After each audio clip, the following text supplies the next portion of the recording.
오늘 설교 성경 본문 말씀 제가 봉독해 올리겠습니다. 구약 성경 스가랴서 10장 6절부터 12절까지의 말씀입니다. 거룩하신 하나님의 말씀입니다. 내가 유다 족속을 견고하게 하며 요셉 족속을 구원할지라. 내가 그들을 긍휼히 여김으로 그들이 돌아오게 하리니 그들은 내가 내버린 일이 없었음 같이 되리라. 나는 그들의 하나님 여호와라. 내가 그들에게 들으리라. 에브라임이 용사 같아서 포도주를 마심같이 마음이 즐거울 것이요 그들의 자손은 보고 기뻐하며 여호와로 말미암아 마음에 즐거워하리라. 내가 그들을 향하여 휘파람을 불어 그들을 모을 것은 내가 그들을 구속하였음이라. 그들이 전에 번성하던 것 같이 번성하리라.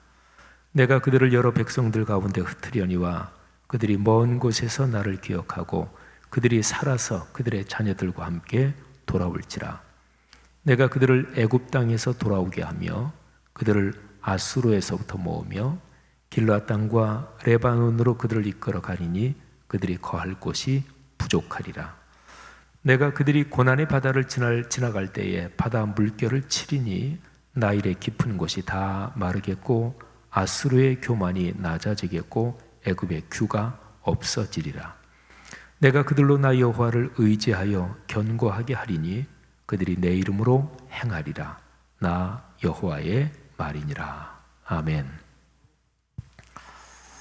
하나님께서 오늘 수요 예배에 선포되는 말씀을 통해서 또 여러분에게 말씀의 깨달음과 또 깨달은 말씀이 삶에서 힘이 되고 복이 되고 또 삶에 강한 하나님의 축복이 흐르는 그런 귀한 일이 있기를 주님의 이름으로 축복합니다.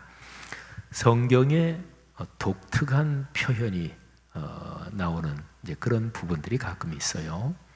그리고 어떤 표현은 성경 전체에서 두세 번밖에 안 나온다든지 또는 유일하게 그 표현은 한 번 나온다든지 또는 성경은 구약이 히브리어로 기록이 되어 있고 신약이 헬라어죠. 근데 원어로 본다면 그 히브리어, 그 헬라어는 성경에서 딱 한 번 쓰였다. 뭐 이런 단어들도 있습니다. 창세기에서 보면 창세기 2장에 돕는 배필 이런 말이 있죠. 근데 한글로 참 번역을 잘했어요. 돕는 배필. 뭐 이제 아담과 하와를 하나님이 부부로 짝지어 주시는 거니까 우리말에서 배필, 뭐 천생연분의 배필 이런 표현처럼 번역을 아주 잘했습니다. 그런데 흔히 그 단어를 아담이 돕는 배필이 없었다.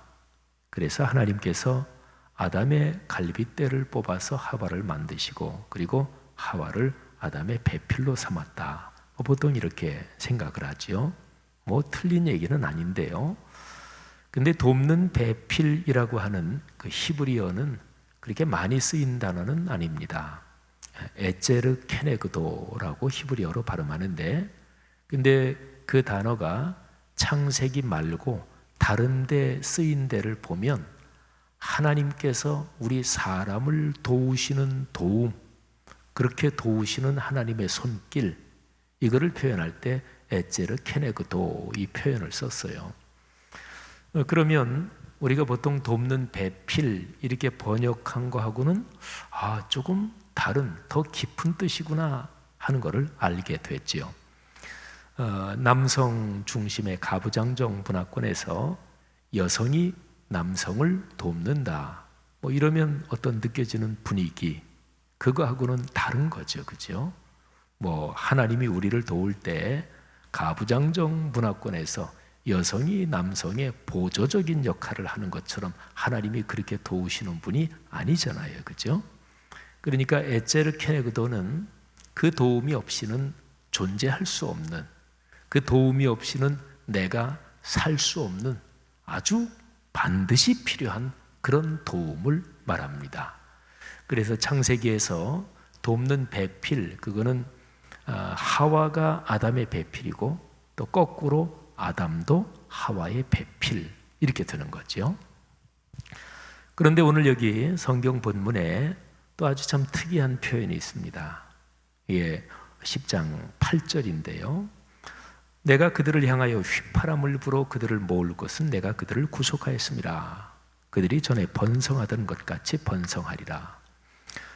스가랴서 10장 8절 말씀을 암송을 하고 하나님 이 말씀으로 내 삶을 인도하여 주옵소서, 그렇게 감동이 되시는 분은 암송할 만한 구절입니다. 신앙생활의 깊이는 하나님의 말씀이 그 사람의 삶 속에 얼마나 깊이 새겨져 있고 말씀이 작동하느냐, 이게 신앙생활의 깊이입니다. 그러니까 신앙생활을 얼마나 오래 했느냐, 또는 우리는 몇 대째 신앙이다, 참 귀한 것인데요, 근데 그것이 곧 신앙의 깊이는 아닙니다. 그냥 목사가 됐다, 또는 장로님, 권사님이 됐다, 목사까지 다 포함해서 귀한 일이죠.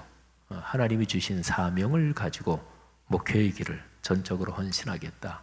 또 교회에서 집사님, 또 권사님, 안수 집사님, 장로님으로 섬기시는 게 참 보통 헌신이 아니잖아요. 그러니까 귀한 거죠. 그런데 오늘날의 시대를 보면 또 교회사에서 대개는 그랬습니다만은 그런 공동체 안에서 중요한 직분을 가졌다는 것, 그게 마땅히 신앙의 깊이하고 비례해야 되는데 그렇지 않은 경우가 많죠. 정확하게 말하면 그게 바로 신앙의 깊이를 말하는 것은 아닙니다. 신앙의 깊이는 하나님의 말씀이 내 삶으로 들어와서 내 삶에서 살아 움직이느냐, 그건데요. 그래서 성경을 그분이 어떤 구절을 암송하느냐, 이제 그걸 보면 저분이 말씀과 더불어 살아가는구나, 이런 거를 짐작할 수도 있습니다. 보통 그리스도인이 많이 암송하는 구절이 있잖아요. 갈라디아서 2장 20절. 저는 늘 어디에 이렇게 앉으면 그 구절을 자주 암송해요. 내가 그리스도와 함께 십자가에 못 박혔나니 그런즉 이제는 내가 사는 것이 아니요 오직 내 안에 그리스도께서 사시는 것이라. 이제 내가 육체 가운데 사는 것은 나를 사랑하사 나를 위하여 자기 자신을 버리신 하나님의 아들을 믿는 믿음 안에서 사는 것이라. 이렇게 앉아서 가만히 그 구절을 묵상하면 참 너무나 행복하지요. 근데 이거는 굉장히 많이 알려진 구절이잖아요, 그죠? 또 빌립보서 4장 6, 7절도 그렇고. 근데 어떤 분을 보면 많이 그리스도인이 통상 암송하고 많이 알려진 구절이 아닌데 그분이 이렇게 익숙하고 또 암송하고, 그런 분은 분명히 말씀과 늘 더불어 살아가는 분입니다. 우리 교회 성도들은 제가 자주 얘기하고 또 설교도 하고 해서 꽤 익숙하시겠지만 창세기 49장 22절, 요셉은 무성한 가지, 그 샘 곁의 무성한 가지라, 그 가지가 담을 넘었도다. 이거는 제가 독일에서 유학하던 시절에 창세기를 쭉 묵상하면서 굉장히 강하게 은혜를 받은 구절입니다. 그러니까 제가 이 땅에서 사는 내내 창세기 49장 22절은 제 삶과 함께 걸어갈 것입니다. 창세기 49장 22절은 보통 그리스도인들이 암송 카드 이런 데라든지 그런 데 있는 구절 아니거든요. 제가 묵상하면서 하나님께서 제게 주신 말씀입니다. 여러분, 스가랴서 10장 8절 무지무지하게 좋습니다. 한 번 더 읽어드릴까요? 내가 그들을 향하여 휘파람을 불어 그들을 모을 것은 내가 그들을 구속하였습니다. 그들이 전에 번성하던 것 같이 번성하리라. 아멘. 참 좋죠. 하나님께서 휘파람을 불어서 당신의 사람들을 모으신대요. 이유가 있습니다. 내가 그들을 구속하였다. 그러니까 그들은 내가 구원한 내 백성이다, 그런 얘기예요. 하나님께서 이스라엘 사람들을 채찍으로 치셨습니다. 아주 무섭게 매를 때리셨어요. 그래서 나라가 망했고 그들은 바벨론으로 포로 끌려갔고 또 여러 나라에 흩어졌습니다. 근데 하나님께서 그런 심판, 그게 이제 어느 정도 지난 뒤에 그들을 다시 불러 모으신대요. 하나님이 그들에게 매를 대셨어도 그들은 하나님의 자녀고 하나님의 백성입니다. 그래서 하나님께서 그들이 전에 번성하던 것 같이 다시 번성할 것이다. 살면서 실패가 없는 사람이 있을까요? 살면서 실수가 없는 사람이 있을까요? 없습니다. 나는 슬럼프를 한 번도 겪지 않았다. 그런 사람은 아마도가 아니라 필시 아무도 없을 것입니다. 사업의 경제적인 슬럼프도 있을 수 있겠고, 또 감성의 슬럼프도 있을 수 있겠고, 직장 생활하면서 내가 이 직장 계속 다녀야 되나? 직장 생활 한참 신나게 할 때도 있는데, 근데 참 회의가 느껴지고, 또 가정주부들도 그렇죠. 어디 도망가고 싶고, 그런 게 다 슬럼프잖아요. 그런데 하나님께서 말하자면 삶의 여정에서 어렵고 힘들고 그런 상황 속에서 다시금 그들을 부르시고, 그리고 그들을 다시 번성하게 하고 생명을 아름답게 행복하게 찬란하게 만드신다는 것입니다. 스가랴서 10장 8절 말씀을 이렇게 암송하면서 내가 그들을 향하여 휘파람을 불어 그들을 모을 것은 내가 그들을 구속하였습니다. 그들이 전에 번성하던 것 같이 번성하리라. 이 말씀을 마음이 어려울 때 이렇게 되뇌이면서 또는 작은 소리로 읊조리면서 하나님, 이 말씀으로 다시 저를 축복해 주옵소서. 그러면서 말씀이 삶에 역사하는 거지요. 여러분, 제가 스가랴서 10장 8절이 좀 특이한 구절이라고 말씀드리는 것은 여기 휘파람을 분다, 바로 이 표현 때문에 그래요. 자, 하나님이 휘파람을 부신다. 이거는 잘 못 들어본 거잖아요. 예수님이 뛰셨다, 이런 거 성경에서 보신 적이 혹시 계십니까? 예수님이 뛰셨다, 성경에는 없어요. 예수님이 뛰셨다는 게.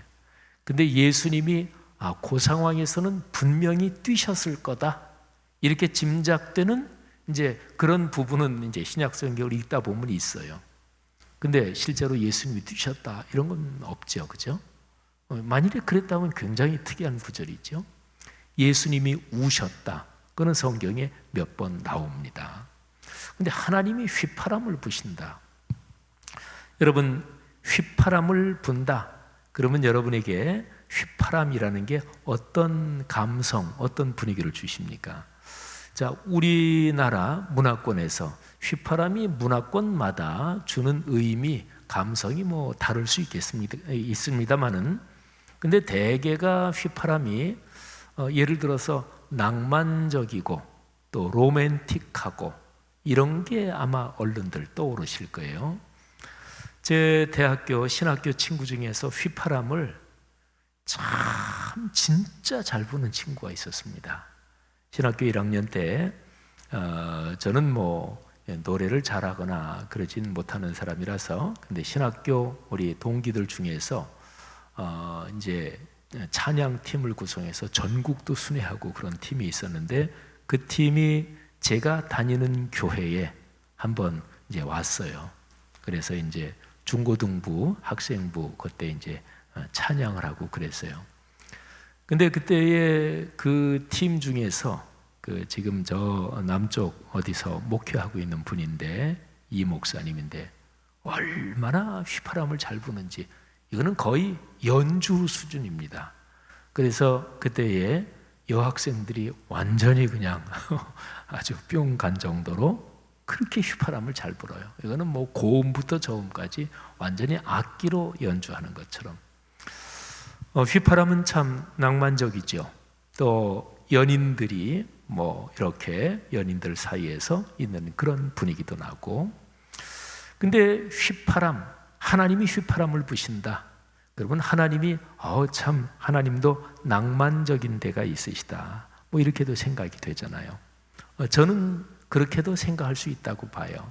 그러니까 우리가 보통 신앙생활 하면서 하나님이 어떤 분이다, 이런 분위기다, 신앙은 이래야 돼. 근데 그런 거에서 조금씩 자기 틀을 깰 필요가 있습니다. 요즘은 많이 안 그렇지만 옛날로 올라가면 신앙생활 하면서 농담을 한다든지, 옛날 나이가 많이 드신 분은 농담하는 것을 아주 안 좋게 여겼습니다. 근데 저는 거기에 참 반대인데요. 농담은 그거는 사람만이 가능한 것입니다. 여러분이 기르는 집에서 애완 그 반려견이 농담하는 거 봤어요? 또는 뭐 다른 짐승들이, 물론 짐승들의 언어 소통을 사람이 다 알 수가 없죠. 사람 사이에서 있는 유머, 농담, 이게 이제 뭐 짐승들 사이에서도 있는지 어떤지는 모르겠는데, 근데 어쨌든 이 농담, 유머, 이거는 굉장히 고도의 지능과 그리고 사실은 굉장히 세심한 감성을 가진 인간에게서 가능한 것이고 하나님이 주신 커다란 축복입니다. 어쨌든요, 하나님과 내 신앙, 내가 생각하는 신앙, 이게 이런 거다, 그걸 고정화시키지 않는 게 사실은 훨씬 더 자유롭고 좋습니다. 근데 이제 많은 경우에 신앙이 깊어진다고 할 때 한 가지 스타일로 꽉 굳어져 가지고 내 스타일 외에 다른 거는 신앙이 틀렸어, 이렇게 생각하시는 분들이 가끔 있지요. 좋은 거 아닙니다. 하나님의 말씀이 우리 신앙생활의 중심인데요, 말씀은 평생 배우는 거예요. 그렇잖아요. 그러니까 내가 20대, 30대, 40대 때 내가 배운 신앙, 그게 완전히 굳어지고 고착화된다면 그건 신앙이 그때부터 성장하지 않는 거잖아요. 그러니까 하나님의 말씀은 평생 배우는 것이고, 그래서 내 신앙에서 이렇게 신앙생활 해왔는데 이런 게 좀 잘못된 거구나, 이쪽으로 내가 더 성장해야 되는구나. 그러니까 신앙생활은 늘 변화의 가능성이 있는 것이 좋습니다. 자, 하나님이 휘파람을 부신다. 하나님은 낭만적인 분이시고 로맨틱한 분이시고, 뭐 구약성경 아가서를 보십시오. 뭐 참 기가 막히게 로맨틱하고 낭만적이고 그러잖아요. 근데 물론 오늘 이 본문이 그럼 하나님의 낭만적인 하나님, 그런 걸 얘기하는 것인가? 근데 본문 내용은 그런 거는 조금 아니에요. 자, 본문 내용을 제가 한번 설명드리죠. 스가랴서 말씀은 우리가 아는, 이제 많이 쭉 지금 계속 묵상하고 있으니까, 이스라엘의 바벨론 포로 시대 이후에 포로지에서 예루살렘으로 돌아와서 다시 성전을 재건하고 또는 예루살렘 신앙 공동체를 재건하는 그 사람들에게 선포된 하나님의 말씀이지요. 하나님께서 이스라엘 백성을 다시 회복시키신다, 그런 약속의 말씀을 주시는 거예요. 근데 오늘 본문 6절에 보니까 유다 족속을 견고하게 한다, 요셉 족속을 구원한다, 이런 표현이 있어요. 이스라엘이 12지파지요. 그런데 다윗, 솔로몬까지 내려오다가, 그리고 그 이후에 르호보암 때에 남북 왕국으로 갈라집니다. 근데 이 갈라진 게 옛날부터 이게 서로가 지파 간의 사이가 안 좋은 게 좀 있었어요. 근데 다윗 때에 이제 통일을 시키지요. 솔로몬 때, 그리고 바로 이어서 또 갈라집니다. 근데 갈라질 때 북쪽이 10지파예요. 남쪽이 2지파입니다. 남쪽 2지파, 유다 지파, 시므온 지파. 근데 야곱의 넷째 아들 유다 지파, 거기가 이제 남쪽 2지파에서 중심이지요. 그리고 유다 지파에서 메시아가 이제 나시죠. 북쪽이 10지파인데 북쪽의 10지파 중에서 레위 지파는, 그러니까 12지파 땅을 나누어주는 12지파에서는 빠집니다. 레위 지파는 성전을 섬기는 그 독특한 사역을 맡았기 때문에 보통 12지파 그럴 때 레위 지파는 빠지는 거예요. 그러면 11지파잖아요. 근데 요셉이 두 몫을 담당합니다. 요셉의 두 아들이 있어요. 므낫세, 에브라임. 근데 이제 요셉 지파, 뭐 이렇게는 정확하게는 그게 아니고요. 요셉 말고 두 아들이 아버지 항렬로 격상이 돼서 한 지파씩이 됩니다. 그게 이제 에브라임 지파, 므낫세 지파 이러죠. 근데 이걸 두 개를 합쳐가지고 그냥 이 6절에는 요셉 족속. 그러면은 북쪽의 10지파 중에서는 에브라임 지파가 반장이에요. 그리고 또 에브라임을 이렇게 표현 쓸 때도 있고 요셉 이렇게 쓸 때도 있고. 그러니까 여기 6절에 유다 족속을 견고하게 한다. 그러면 남북으로 갈라진 남왕국의 그 후손들을 내가 다시 견고하게 한다, 그런 얘기고요. 요셉 족속을 구원하겠다. 이거는 북쪽의 북왕국의 10지파를 표현하는 말입니다. 남북으로 갈리고 그래서 서로 싸우다. 북왕국은 아시리아에 멸망당하고, 그리고 남왕국은 백몇십 년 뒤에 바벨론에 철저하게 짓밟혔습니다. 그리고 이제 바벨론으로 끌려가고, 이런 상황 속에서 하나님께서 다시 그들을 회복시키시겠다, 이제 그런 표현이죠. 그래서 남왕국 쪽의 유다 족속, 북왕국 쪽의 요셉 족속 전체를 대표하는 말이죠. 그들을 돌아오게 한다. 그들을 내가 내버린 일이 없었던 것 같이 그들이 그렇게 다시 회복될 것이다. 자, 7절로 가보면 에브라임이란 말이 나오죠. 이거는 아까 제가 설명드렸죠. 요셉의 두 아들 중에 에브라임. 근데 북쪽의 10지파 중에서 반장 지파가 에브라임입니다. 에브라임이 용사 같아서 포도주를 마심같이 마음이 즐거울 것이요, 뭐 등등. 그러니까 북쪽 지파가 회복된다, 그런 얘기입니다. 남북으로 갈려서 질이 멸렬하고 드디어 망하기까지 한 그 이스라엘 전체, 남쪽 북쪽, 근데 그걸 다 합쳐가지고 이제 8절에 내가 전체 이스라엘을 향하여 휘파람을 불어 그들을 모으겠다. 그들은 내가 이미 구원한 내 백성이다. 전에 그들이 번성하던 것처럼 그들이 다시 번성할 것이다. 여러분, 오늘 이 약속의 말씀에서 휘파람이라는 얘기가 나오는데, 이거는 하나님께서 사인을 주신다는 얘기예요. 신호를 주신다는 얘기예요. 낭만적이다, 그거하고는 조금 분위기가 달라요. 하나님이 사인을 주시고 신호를 주셔서, 그리고 하나님이 지금 멸망당하고 그리고 막 전 세계로 흩어지고 어렵게 살고 이런 사람들을 다시 회복시키겠다고 하니까 뭐 낭만보다는 굉장히 강력한 하나님의 손길, 굉장히 전권적인 하나님의 능력이 작동한다. 이런 게 이제 휘파람, 여기에 담겨 있습니다.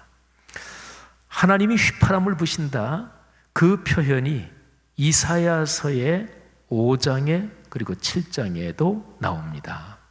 이게 많이 나오는 표현은 아닌데요, 제가 이사야서 5장에 나오는 표현을 잠깐 한번 설명드리겠습니다. 근데 이사야서 5장에 나오는 표현을 보면 그 표현에서 하나님이 휘파람을 부신다, 이 표현은 개역 개정판에는 하나님이 그냥 부르신다 이렇게 번역이 되어 있는데, 표준 세번역에서는 휘파람으로 그들을 부르신다, 이제 히브리어 원어에 그거를 잘 살려서 그렇게 번역을 했어요. 이사야서 5장, 6장, 7장 이 부분은요 멸망당하기 전이에요. 그러니까 북왕국은 이미 망했고, 그리고 북왕국도 망하기 전에 북왕국, 남왕국이 이제 같이 이렇게 갈라져서 존재할 때, 그때 이제 하나님께서 이사야 선지자에게 말씀을 주시는 거죠. 근데 그때에 하나님이 양쪽을 다 무섭게 책망하시죠. 그런데 하나님이 책망을 하시면서 하나님을 경외하지 않고 사는 그 이스라엘 민족들에게 아주 무섭게 강하게 말씀하십니다. 이사야서 5장 8절 이하에 보면 화 있을진저, 이런 표현이 크게 6번이 반복이 됩니다. 제가 표준 세번역으로 화 있을진저, 그 6번 반복되는 이제 그 부분을 제가 읽어드릴 텐데, 표준 세번역에서는 너희에게 재앙이 닥친다 이렇게 표현되어 있어요. 자, 이사야서 5장 8절, 너희가 더 차지할 곳이 없을 때까지 집에 집을 더하고 밭에 밭을 늘려나가 땅 한가운데서 홀로 살려고 하였으니 너희에게 재앙이 닥친다. 11절, 아침에 일찍 일어나 독한 술을 찾는 사람과 밤이 늦도록 포도주에 얼이 빠져 있는 사람에게 재앙이 닥친다. 18절, 거짓으로 끈을 만들어 악을 잡아당기며 수레에 줄을 당기듯이 죄를 끌어당기는 자들에게 재앙이 닥친다. 20절, 악한 것을 선하다고 하고 선한 것을 악하다고 하는 자들, 어둠을 빛이라고 하고 빛을 어둠이라고 하며 쓴 것을 달다고 하고 단 것을 쓰다고 하는 자들에게 재앙이 닥친다. 21절, 스스로 지혜롭다 하며 스스로 슬기롭다 하는 그들에게 재앙이 닥친다. 22절, 6번째입니다. 포도주쯤은 말로 마시고 온갖 독한 술을 섞어 마시고도 끄떡도 하지 않는 자들에게 재앙이 닥친다. 6번이 무시무시한 하나님의 경고의 말씀이 있는데, 그 이제 사이사이에 거기에 대한 더 아주 굉장히 엄중한 설명이 쭉 있습니다. 그런데 그런 재앙의 말씀이 쭉 이어지다가 이제 26절로 가면 거기에 하나님이 휘파람을 불면서 부르신다 하는 표현이 나와요. 들어보시죠. 주께서 깃발을 올리셔서 먼 곳의 민족들을 부르시고 휘파람으로 그들을 땅 끝에서부터 부르신다. 그들이 달려오고 있다. 자, 이 26절 말씀은 누구를 부르시고 그들이 달려오는데 뭐 하는지 그거를 이제 우리가 한번 생각하도록 그 뒤에 몇 절을 제가 더 읽을게요. 들어보세요. 그들 가운데 아무도 지쳐 있거나 비틀거리는 사람이 없고 졸거나 잠자는 사람이 없으며 허리띠가 풀리거나 신발끈이 끊어진 사람이 없다. 그들의 화살은 예리하게 날이 서 있고 모든 활시위는 쏠 준비가 되어 있다. 달리는 말발굽은 부싯돌처럼 보이고 병고 박히는 회오리 바람같이 구른다. 그 군대의 함성은 암사자의 포효와 같고 그 고함 소리는 새끼 사자의 으르렁거림과 같다. 그들이 소리치며 전리품을 움켜가 버리나 아무도 그것을 빼앗지 못한다. 바로 그날에 그들이 이 백성을 보고 바다의 성난 파도같이 함성을 지를 것이니 사람이 그 땅을 둘러보면 거기에는 흑암과 고난만 있고 빛마저 구름에 가려져 어두울 것이다. 여러분, 이게 무슨 말인가요? 하나님이 휘파람을 불어서 누구를 부르시나요? 먼 곳의 민족들을 부르신대요. 그래서 누구를 심판하시나요? 바로 남왕국 유다를, 그리고 북왕국 이스라엘을 심판하신다. 이런 맥락에도 하나님이 휘파람을 부르신다, 이 표현이 쓰이는 거예요.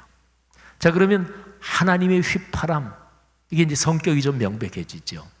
하나님이 명백하게 확실하게 사인을 주시는 거예요.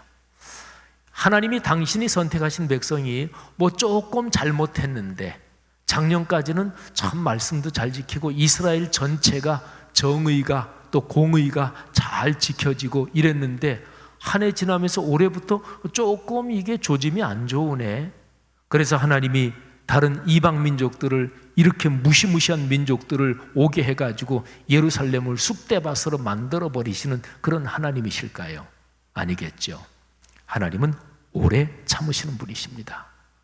하나님은 계속해서 말씀으로 권면하십니다. 하나님이 심판하시기 전에 미리 경고하시지 않는 심판은 없습니다.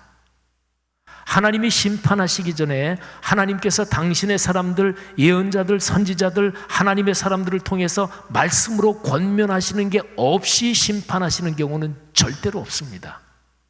하나님은 반드시 말씀으로 권면하시고, 또 하나님은 이런저런 여러 가지 사인으로 계속해서 참으시고 권면하시고 신호를 주십니다.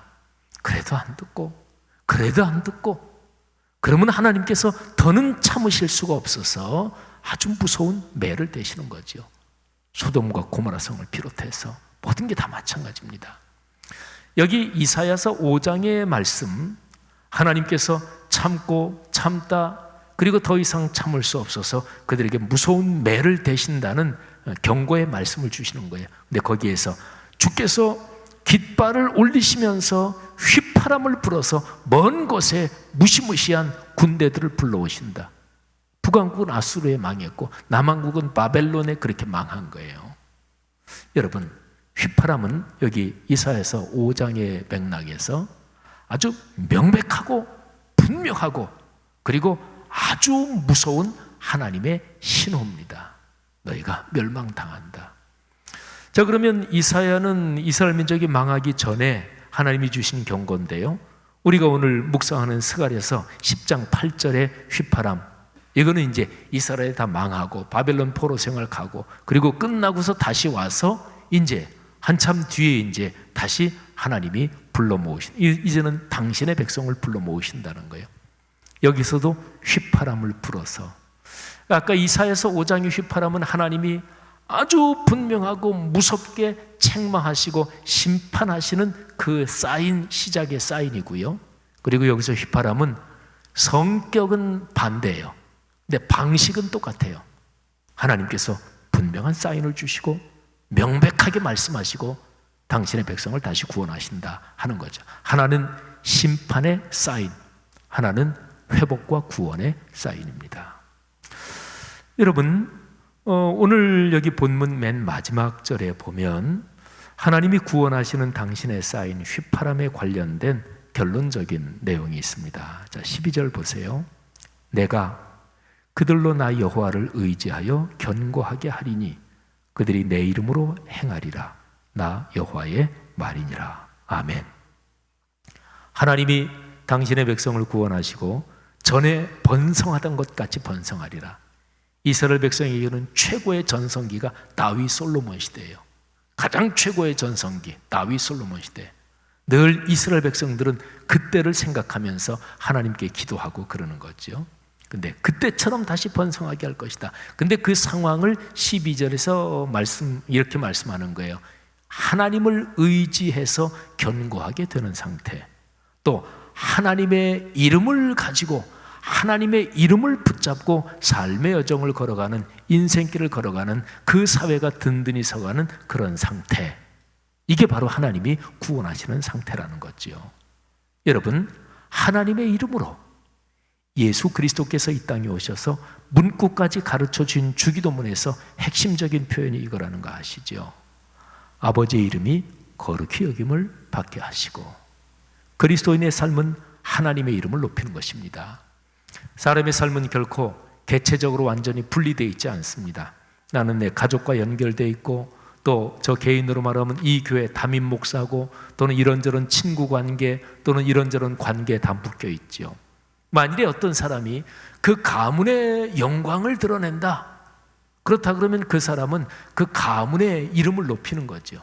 사람은 전부 다 자기 개인의 명예, 자기 개인의 채통, 자기 개인의 그 인격적인 그런 면도 있지만 누구랑 다 연관해서 누구의 이름을 내가 대신하고 누구의 이름을 높이고 이런 관계 속에서 살아가는 거죠. 사랑하신 여러분, 하나님의 이름으로 살아가는 그 사람이 바로 그리스도인입니다. 그리고 하나님께서 그 사람에게 당신의 이름을 통해서 힘을 주시고, 당신의 이름에 권한을 주시고, 당신의 이름에 걸린 그 축복을 주시는 거예요. 우리 박종훈 선교사님 오늘 방문해서 같이 예배 드리시는데, 우리 선교사님들이 나갈 때 사실은 세상적으로 보면 그분들이 가진 게 뭐가 있어요? 그냥 젊은 내외관이 어린아이 데리고 하나님께 받은 소명 때문에 방글라데시, 저 아프리카, 또는 저기 어디 북구 어디에 그냥 가는 거예요. 세상적으로 보면 그들은 참 초라하잖아요. 근데 사명을 가지고 가는 그분들의 마음속에는 하나님의 이름을 안고 하나님의 이름으로 파송돼 가는 거니까 세상을 다 품을 그런 큰 용기를 가지고 그분들이 가시는 거잖아요. 우리 목회자들이나 모든 사람이 다 마찬가지입니다. 세상적인 기준, 세상적인 그 잣대로 판단하면 신앙은 반드시 망가집니다. 신앙은 세상과는 다른 거잖아요. 그 핵심이 그겁니다. 하나님의 이름으로. 할렐루야. 여러분, 다윗이 골리앗과 나가 싸울 때 세상적인 시각으로 보면 골리앗은 뭐 엄청난 용사, 무시무시한 장수였는데 다윗은 그냥 청년이었잖아요. 다윗은 군인도 아니었고. 근데 다윗이 뭐라 그러면서 나가요? 너는 창과 검과 뭐 이런 걸 가지고 나오지만 나는 만군의 여호와의 이름으로 내게 나간다. 그리고 다윗이 골리앗을 꺾었잖아요. 사랑하신 여러분, 하나님께서 우리 그리스도인에게 사인을 주십니다. 요즘 여러분의 삶을 한번 돌아보십시오. 하나님이 어떤 휘파람 소리, 어떤 사인으로 여러분에게 말씀을 하시나요? 그리고 하나님의 그 사인 휘파람 소리를 들으시나요? 이게 중요합니다. 오늘 이 설교를 준비하면서 제가 살아온 삶의 여정을 가만히 이렇게 보니까 제가 어떤 때 하나님이 주시는 사인이구나, 그걸 들었던 그런 경험도 기억나고요. 또 그때 하나님께서 사인을 주시고, 말하자면 휘파람을 불어서 명확하고 아주 강한 사인을 주시는데도 그때 내가 하나님의 그 신호, 하나님의 음성을 듣지 못했구나, 이런 것도 떠오르더라고요. 사랑하신 여러분, 하나님께서 여러분을 축복하시고 또 여러분과 손 붙잡고 동행하시고 여러분에게 복을 주시려고 하는 하나님의 휘파람 소리, 여러분을 위한 하나님의 음성 잘 들으실 수 있는 그런 축복이 있기를 주의 이름으로 축원합니다. 기도하십시다. 이 시간에 들은 말씀을 가슴에 끌어안고 각자가 한번 기도하는 시간을 갖겠습니다. 하나님, 요즘에 제 삶에서 하나님이 제게 주시는 사인, 또 제게 주시는 주님의 음성 잘 듣게 하옵소서. 하나님의 휘파람 소리, 오늘 이 본문은 사실은 낭만적인 휘파람 소리가 아닙니다. 굉장히 강하고, 하나님이 얼마나 참으셨겠어요. 더 이상은 도무지 못 참겠다. 그래서 휘파람을 부신다는 건데, 적군을, 무시무시한 적군을 오게 하신다는 건데, 그게 뭐 속삭이는 거겠어요? 굉장히 강한 소리인데, 그런데도 못 들었어요. 이스라엘 민족은. 이게 죄에 빠지는 게 그렇습니다. 이게 영적인 면에서 영적인 잠을 잔다고 보통 표현하는 게 그래서 무서운 거예요. 하나님께서 우리를 구원하시는 것도 마찬가지입니다. 내가 너를 구원한다. 사랑하는 딸아, 사랑하는 아들아, 내가 다시 너를 강하게 한다. 하나님께서 말씀하시는데도 계속 못 듣는 거예요. 그리고 계속 절망한 상태에 있고, 계속 내 입에서는 불평이 나오고 불만이 나오고, 지금 내 주변을 둘러싸고 있는 이게 너무나 힘겨워 보이고, 그 무게가 너무 무겁다고요. 그렇죠. 삶이 무겁지 그럼 뭐 가볍겠어요. 그런데 우리 아버지 하나님의 능력은 내 삶을 둘러싸고 있는 그 무게, 넉넉하게 다 걷어 헤치고도 하늘로 날아오를 수 있는 그 능력을 주시는 분이 하나님의 능력이시잖아요. 그리고 하나님께서 그렇게 사인을 주고 계시고, 아주 강하고 명백한 사인, 휘파람을 군대에서 그 온통 시끄러운 데서도 명확하게 울리는 그런 사인을 주시는데도 세상의 귀가 너무나 그쪽만 열려 있어서 하나님의 음성을 듣지 못하는 그런 그리스도인도 적지 않습니다. 이 시간에 주님, 제 마음을 주님께로 향합니다. 나를 구원하시고 나를 회복시키시고 앞으로 걸어갈 내 삶에 복을 주신다고 하는 주님의 휘파람 소리, 주님의 음성 귀 기울여 듣게 하옵소서. 우리 다 같이 통성으로 잠시 기도하겠습니다. 하나님 아버지, 은혜 감사합니다. 하나님의 거룩한 사랑으로 우리를 축복하시고, 이 수예배 시간에 다시 한번 말씀으로 우리를 권면하시니 감사합니다. 하나님 아버지, 나를 축복하시고 내가 걸어가는 인생길에 손 붙잡고 동행하시며 나를 다시금 번성하게 하신다는 하나님의 휘파람 소리, 하나님의 축복과 권면의 음성 다시 한번 붙잡고, 하나님 아버지, 이 시간에 들은 말씀 꼭 가슴에 끌어안고 기도하며 하나님 앞에 결단하는 사랑하는 성도들마다 하나님께서 지금 머리에 안수하시고 이들의 삶에 안수하시고 다시 한번 강한 마음과 담대한 심령을 주셔서 하나님 삶이 이런저런 쉽지 않은 상황 넉넉하게 이겨내게 하시고, 나와 같이 계시고 내 손 붙잡고 가시는 하나님 아버지의 능력이 세상의 그 어떤 것보다 더 넉넉하게 크다는 것 굳게 확신하게 도와주시옵소서.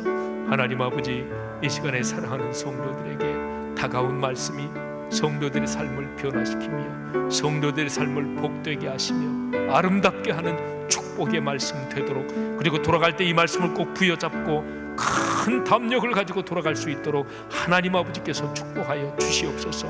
감사합니다. 축복합니다. 할렐루야.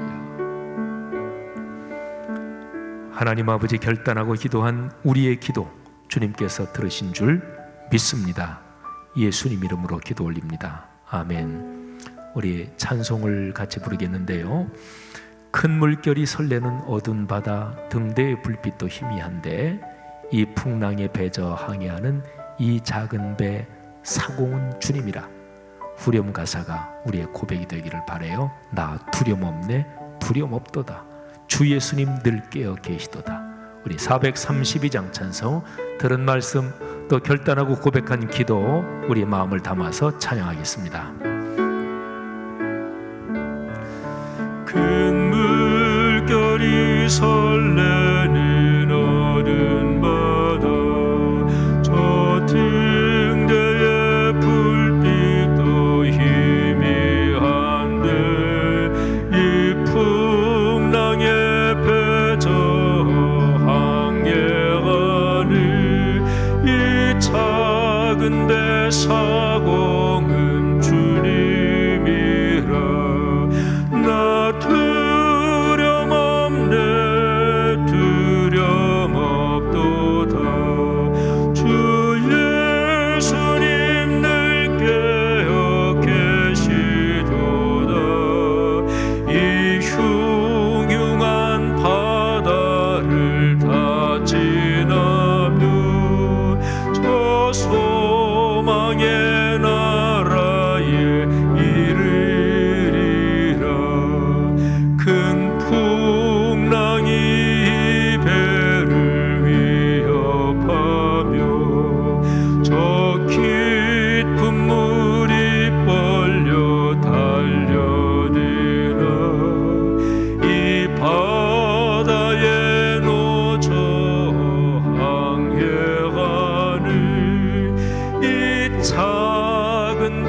사공은 주님이 아멘. 나 두려움 없네 두려움 없도다. 주 예수님 늘 깨어 계시도다. 이 흉흉한 바다를 다 지나며 저 소망의 나라에 이르리라. 큰 소리로 물결을 명하시며 이 바다는 고요히 잠자리라. 저 동력이 환하게 밝아올 때 나 주 함께 이 바다 건너 나 두려움 없네 나 두려움 없네 두려움 없도다. 주 예수님 늘 깨어 계시도다. 이 흉흉한 바다를 다 지나며 저 소망의 나라에 이르 나 두려움 없네 나 두려움 없네 두려움 없도다. 주 예수님 늘 깨어 계시도다. 이 흉흉한 바다를 다 지